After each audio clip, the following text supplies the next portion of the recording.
Back here in the Coachella Valley, it is dry, and really that's the case all across the West Coast. We're feeling quite a bit of dry air that has moved in for today. It gave us back those clear skies.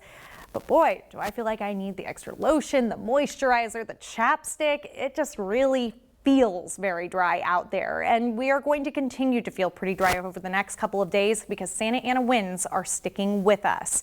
That means your dew points are getting lower than even where they are right now. They're hanging out in the 20s as we speak. The lower the dew point, the drier it is. I wouldn't be surprised if by the time we check in on these for tomorrow, they're in the teens and single digits, though we are going to see more cloud cover overhead for tomorrow. So while we're not necessarily expecting moisture, it will be a little bit of a change of scene for us.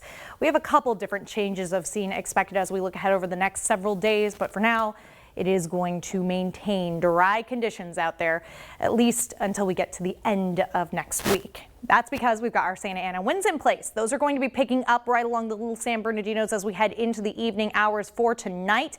They pretty consistently stay with us through the overnight hours. Keep an eye on the timer there as we head into the afternoon hours. Lighter winds still with that Santa Ana wind flow, though, as we head into the evening hours. You can always tell when it's Santa Ana winds for us when you can see that those winds are continuing to push right through the Little San Bernardinos, bringing that highest area of impact towards spots like Desert Hot Springs.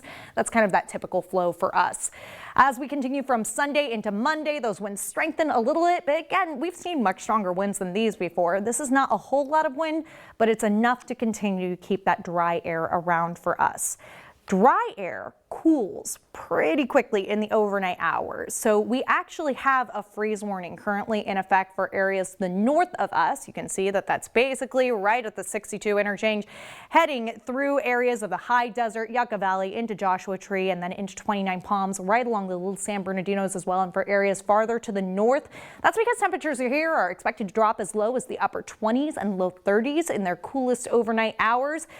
Down here on the valley floor, it won't be quite that cool, but it is important to note that our temperatures are going to be sinking. So, of course, if you're in these spots, this is important advice, and it's still good for us to pay attention to that you should probably be bringing in any sensitive plants and also keeping all your little furry friends snugly and warm inside. It's also a good reminder that you might want to leave pipes or rather your faucets at a drip to avoid any issues with your pipes for those areas in that freeze warning. We are going to keep things below normal looking at some of this data from the Climate Prediction Center 6 to 10 days out. Your temperature trend definitely has us looking at temperatures that will continue to stay just at or, a bit lower than what's considered normal for this time of year, which is for us in the low to mid 70s.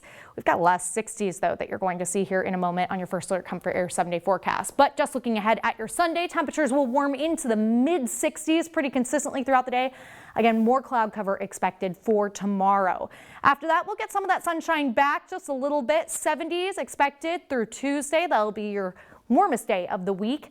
As we look past that point, winds are going to pick up a bit more with an onshore flow for your Wednesday, and a cutoff low pressure system is set to arrive by the end of the week and the weekend. That means timing on that low pressure system might be a little iffy, but it could also mean chance showers for us. That's something we're going to continue to monitor through the start of the weekend.